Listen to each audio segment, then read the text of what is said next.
He had power, wealth, and the world at his feet. But nothing prepared him for the moment a shivering child looked up at him and asked, "If I'm good, can I stay with you today? I don't have family."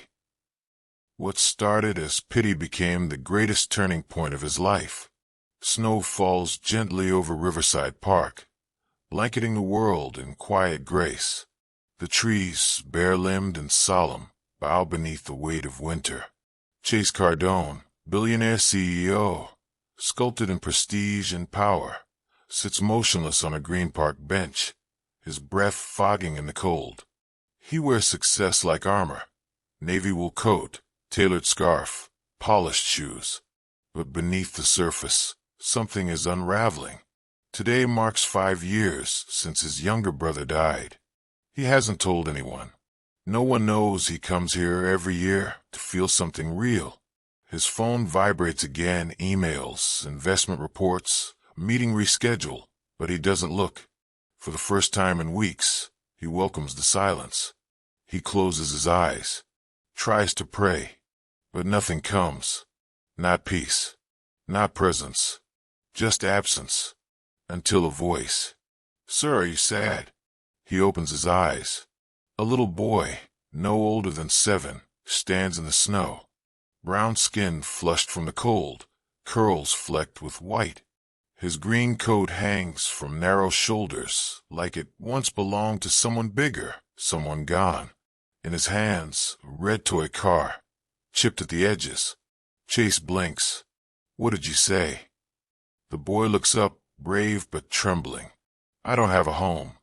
The shelters said they're full. I don't got a mama or a dad." Chase's world stills. The boy bites his lip. Then, soft as snowfall. "Can I spend a day with you, sir? Just one day? I'll be real quiet." Chase doesn't speak. He can't. His throat tightens. Something deep inside, long buried, long guarded, begins to crack. In that sacred silence, something unspoken passes between them. A moment not planned. A meeting not random. Was it mercy, or was it divine? Then the boy looks past him suddenly, eyes wide. "Wait, who's that?" Chase turns, but the bench behind them is empty. And that's when the wind shifts. Before we go on, don't forget to like this video, subscribe to the channel, and tell us in the comments where you're watching from. Your engagement helps these stories reach more people who need hope, love, and healing. Now let's dive back into the video. Chase shifted to the side and patted the empty spot beside him. "Sit," he said softly. Malachi hesitated for a second, then climbed onto the bench, his small legs swinging above the snow.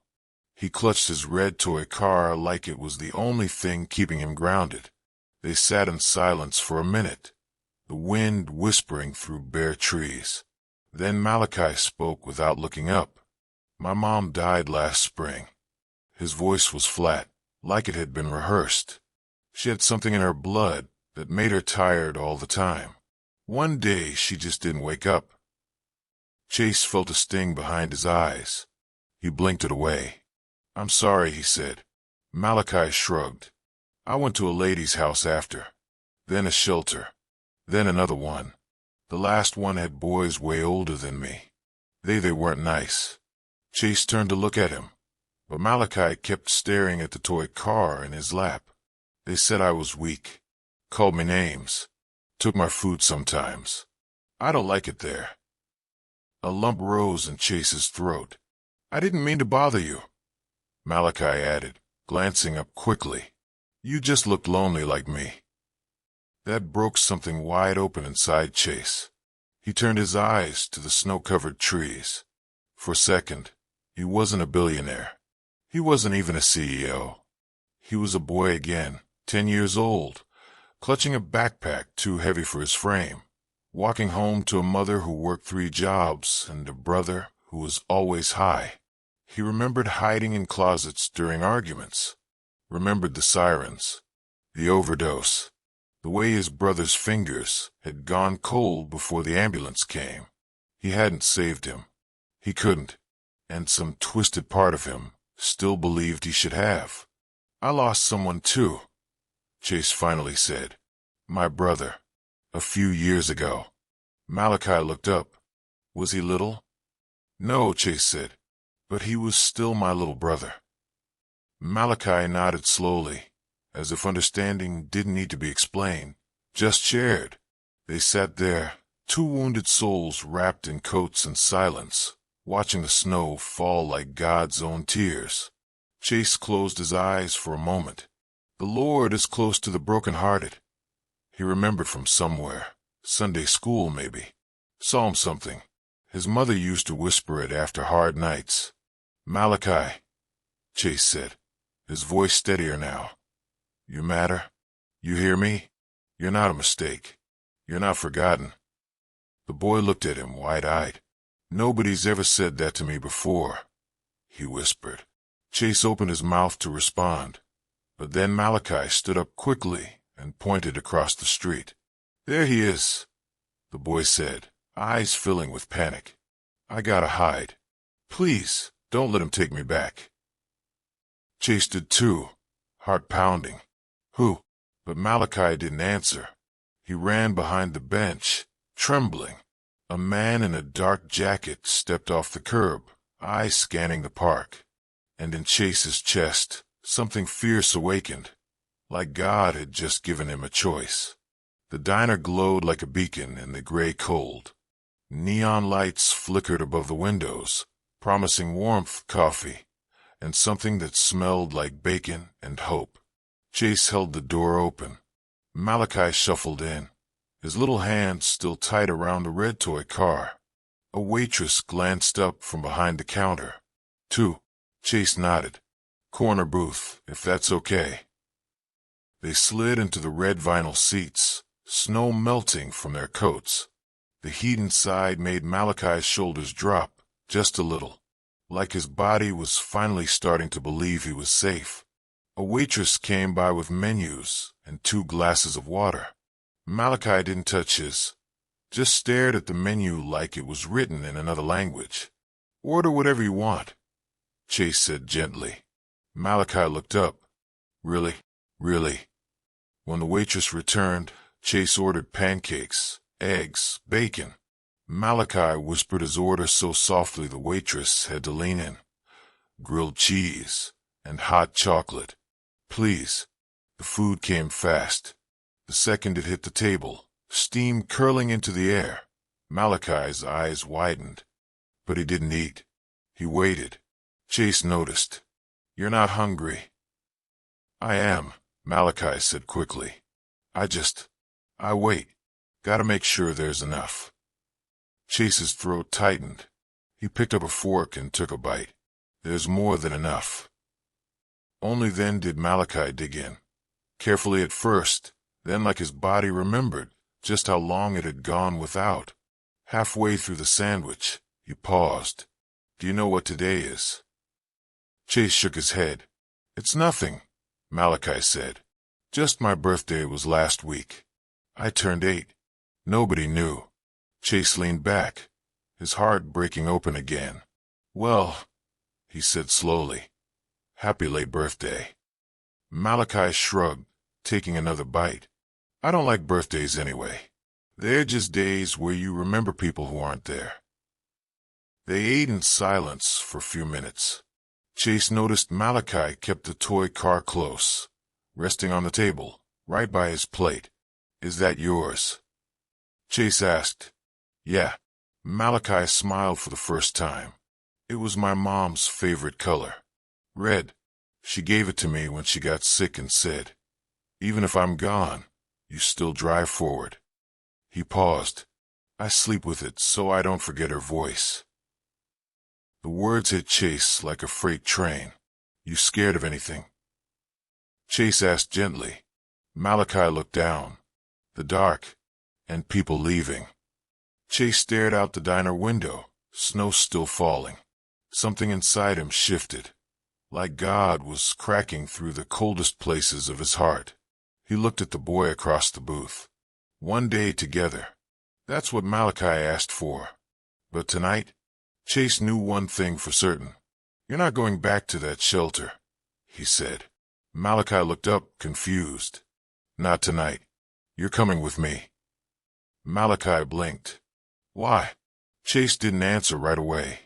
Instead, he said, Do you believe God sends people when we need the most? Malachi nodded slowly. Me too, Chase whispered. Then his phone rang. Unknown number. And something in his gut said this moment isn't done yet. The elevator chimed at the top floor, and the heavy brass door slid open into Chase's penthouse, a space filled with glass, light, and silence. Malachi stepped in slowly, eyes wide. His scuffed sneakers left little snow tracks across the polished wood floors. This whole place is yours? He asked, barely above a whisper. Chase nodded. Yeah. Malachi turned in a slow circle, taking in the high ceilings, the city lights glowing beyond floor-to-ceiling windows, the fireplace flickering like something out of a movie. It's warm, he said softly, almost in disbelief. And quiet. Chase watched him, something stirring in his chest. Instinct, maybe. Or something deeper, paternal, protective, fierce. The housekeeper peeked out from the hallway, her eyes landing on Malachi with surprise. Sir, she asked cautiously. He's with me, Chase said simply. Get the guest room ready, and draw a warm bath. Malachi flinched. I don't need no bath. I'm fine. You're safe here, Chase said. You don't have to earn it. Malachi looked at him, uncertain, then gave the smallest nod. While the housekeeper worked, Chase showed him around. Kitchen, guest room, bathroom stocked with fluffy towels, and soap that smelled like oranges. Malachi disappeared behind the bathroom door, and after a few minutes, the sound of running water turned into a soft hum, a child singing to himself, off-key but free. Later, wrapped in a robe far too big, Malachi devoured a grilled cheese and tomato soup at the kitchen island. His cheeks were pink from the bath, his curls still damp. Can I fall asleep on a couch? He asked between bites. Feels like a cloud. Chase smiled. Yeah, you can. Malachi curled up with a blanket and his toy car, eyes fluttering shut almost immediately. Chase stood nearby, watching the rise and fall of the boy's chest. Peace filled the room, not the kind that came from silence or money, but from something holy. Whoever welcomes one such child in my name welcomes me. The verse surfaced in Chase's memory like a whisper. Matthew 18 verse 5. His mom used to say it whenever she fed a neighbor's kid. Chase sat down slowly in the armchair across from the couch. The snow still fell outside. The boy still slept. He hadn't felt peace like this in years. Quietly, he pulled out his phone. First, he called his head of security. I need eyes on this building tonight. Discreet but full coverage. Then his lawyer. I need to know the legal protocol for taking emergency custody of a child. And finally, his child welfare contact, someone he hadn't spoken to since making a sizable donation 2 years ago. I've got a situation, Chase said, and a child who needs more than a bed tonight. He needs protection, and maybe a home. The line was quiet for a beat. Tell me everything, the voice replied. Chase looked at Malachi one more time. This wasn't part of my plan, he said softly, but maybe it was part of God's. And just as he ended the call, a loud knock echoed through the penthouse door. The next morning, Chase stood at the steps of the shelter, his hand resting lightly on Malachi's small shoulder. You sure about this? Chase asked. Malachi nodded, but his eyes clung to Chase like he was afraid to blink. The toy car was clenched tight in his fist. I'll see you again, the boy asked. Chase forced a smile. Yeah, you will. But as the shelter door closed behind Malachi, a hollow ache settled in Chase's chest. He stood there for several long seconds, staring at the door like it might open again. It didn't. Back in his office, Chase couldn't focus. Not on the quarterly numbers. Not on the merger proposal. Not even on the presentation his assistant handed him with a hopeful smile. All he saw was Malachi's face. That night, sleep didn't come easy. And when it did, it brought dreams. Malachi alone in the dark, calling out his name. A week later, Chase showed up at the shelter unannounced. "Is Malachi here?" he asked the front desk worker. The woman blinked. "He's in the reading room." "Why?" "I want to take him out for a few hours." From that day on, it became a rhythm.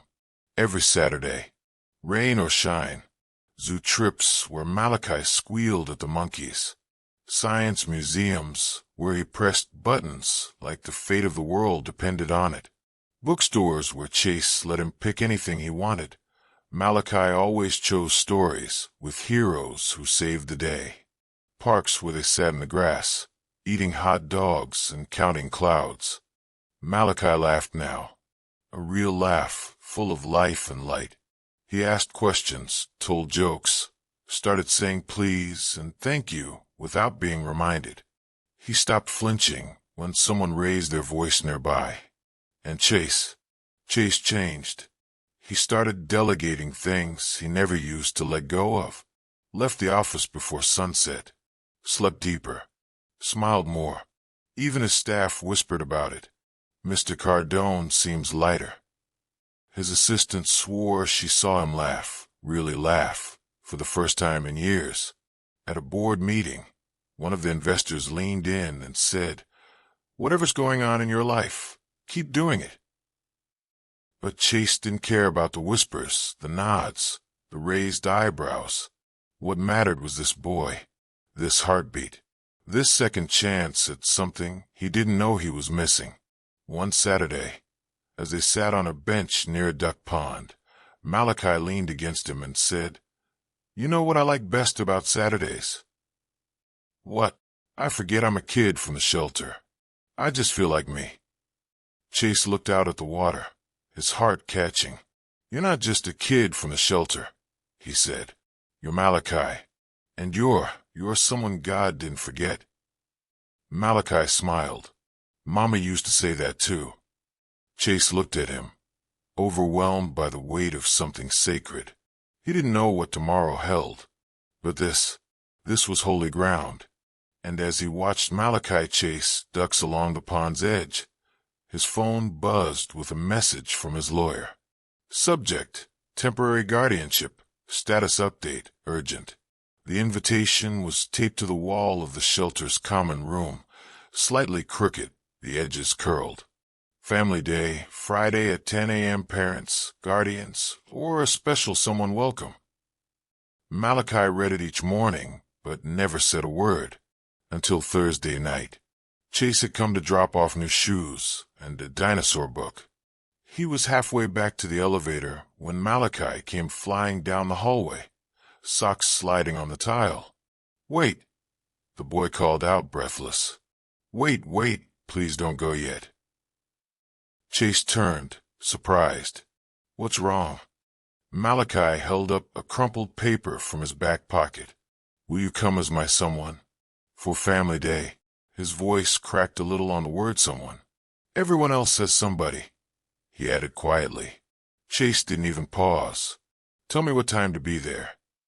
The shelter staff tried to hide their smiles the next morning when Chase walked in wearing jeans and a sweater, casual, warm, and completely unlike the man the business world knew. When Malachi saw him, he lit up like a sunrise, running full speed into Chase's arms. "I told my teacher you'd come," he whispered into Chase's chest. At the school, little paper hearts lined the hallway. Classrooms were decorated with finger-painted signs that read "Welcome Families." Malachi proudly led Chase past other kids and their parents. "This is Mr. Chase," he told a wide-eyed teacher. "He's my someone." The teacher smiled, extending a hand. "Malachi talks about you all the time." Another parent leaned in with a grin. "You must be his dad." Chase felt the weight of the word, but didn't correct it. Malachi looked up at him, beaming, and Chase just nodded. In the classroom, Chase sat on a tiny chair beside Malachi while they painted side by side. Malachi picked blue and green. The world, he explained, and sky God made. Later, he read his favorite book aloud, stumbling on some of the bigger words. Chase gently helped him through.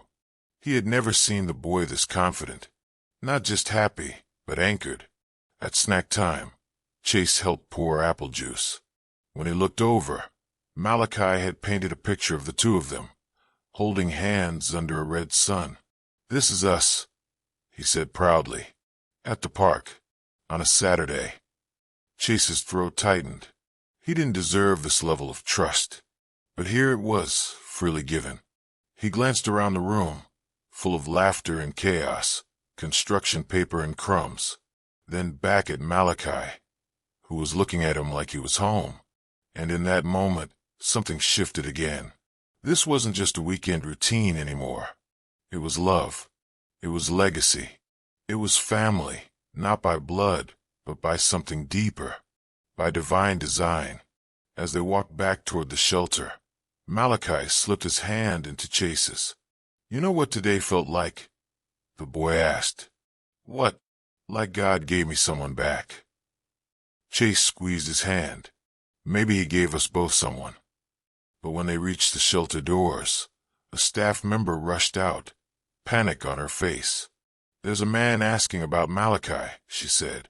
"He says he's a relative." The city was quiet by the time they reached the penthouse.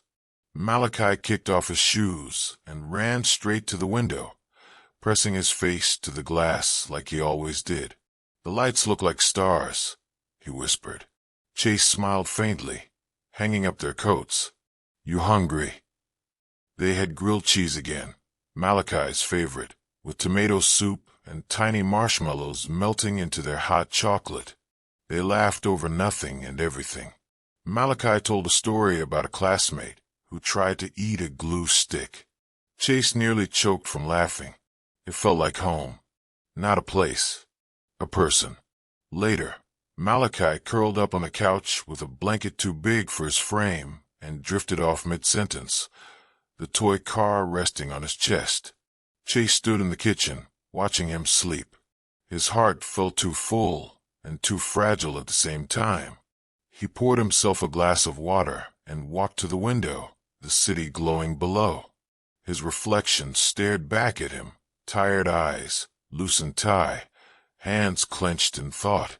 God, what am I doing? He didn't pray out loud often, but this was one of those nights. He loved that boy. It wasn't even a question anymore. He loved the way Malachi always waited to see if others were okay before he reached for what he needed. He loved the crooked way he smiled when he felt safe. He loved the courage it took for him to hope, even after all he'd lost. But with that love came fear. Deep, choking fear. What if I fail him like I failed Caleb? What if I love him and something happens? What if I'm not enough?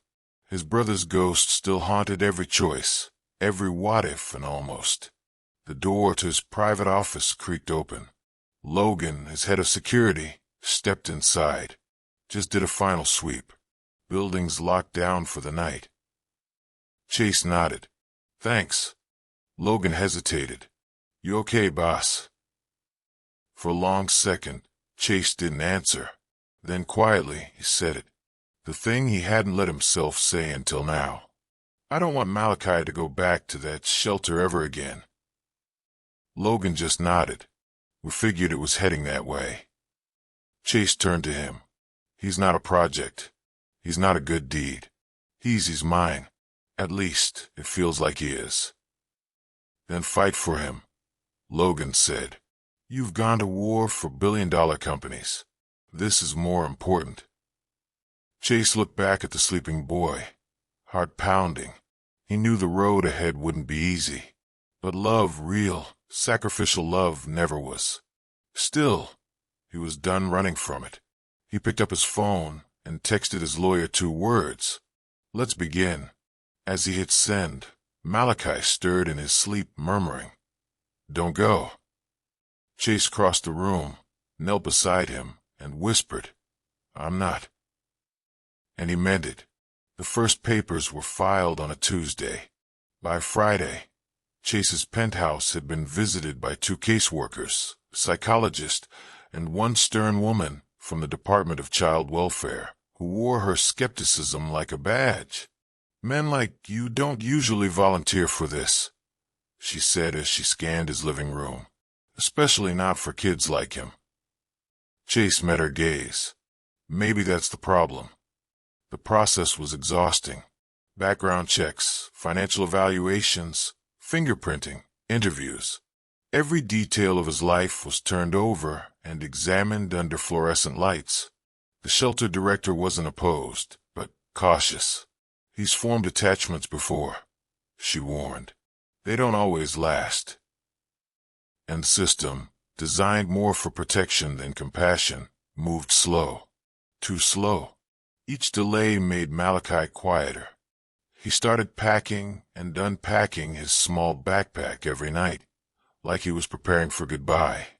He stopped sleeping deeply, flinching at dreams he wouldn't talk about. One night, as Chase tucked him in, Malachi asked, "What if they take me away?" Chase knelt beside the bed, his voice steady. "They won't. But what if they do?" Chase reached for his hand. "Then I'll fight harder.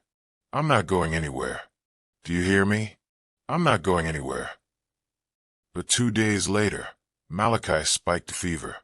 It hit fast, chills, aches, shivers that shook his small frame. Chase canceled every meeting, every call.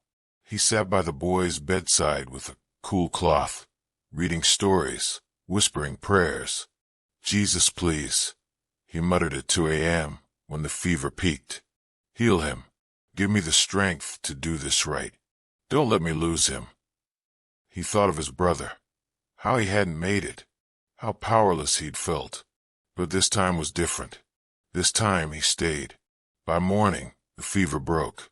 Malachi opened his eyes, weak but smiling. "You didn't leave," he whispered. "Never," Chase said, brushing the curls from his forehead. That afternoon, caseworker knocked. She'd heard Malachi was sick. She expected to find chaos, maybe a nurse on standby. Instead, she found a man in sweatpants holding a thermometer, kneeling by a child who trusted him like breath. She watched Chase feed Malachi soup, adjusting the blanket on his lap. She watched Malachi lean his head on Chase's arm without hesitation. And then she quietly took notes. But her expression had changed. She saw it now. The bond, the love, the truth. That night, her report was filed. Her words were clear. "Mr. Cardone is not only capable, he is connected, present, protective. The bond between this child and guardian is irrefutable. This is not a temporary solution. This is a home." When Chase read it, he sat down hard on the couch, the weight of the fight lifting from his chest. Malachi, curled beside him, stirred. "What happened?" he asked sleepily. Chase looked at him and smiled through damp eyes. "Someone finally saw what I already knew." Snow fell just like it had that first day. Soft, quiet, like heaven was breathing. The same park bench waited beneath the same bare tree. But this time, Chase wasn't alone. Malachi sat beside him, bundled in a red coat 2 sizes too big, sipping hot chocolate with whipped cream that stuck to his upper lip. Chase wiped it away with his glove, smiling. "I remember this place," Malachi said. "This is where I met you." Chase nodded. "Where you changed everything." A breeze kicked up snowflakes that danced around their boots. It had been 3 months since the court approved full custody. No more caseworkers, no more weekly check-ins, no more what-ifs hanging in the air like ghosts. Just life. Real simple, beautiful life. They had their routines now. Saturday pancakes, nightly prayers, Lego battles that always ended in laughter. Chase's penthouse had become a home, filled with noise, color, and the kind of mess that meant love lived there. He'd framed the picture Malachi painted on Family Day.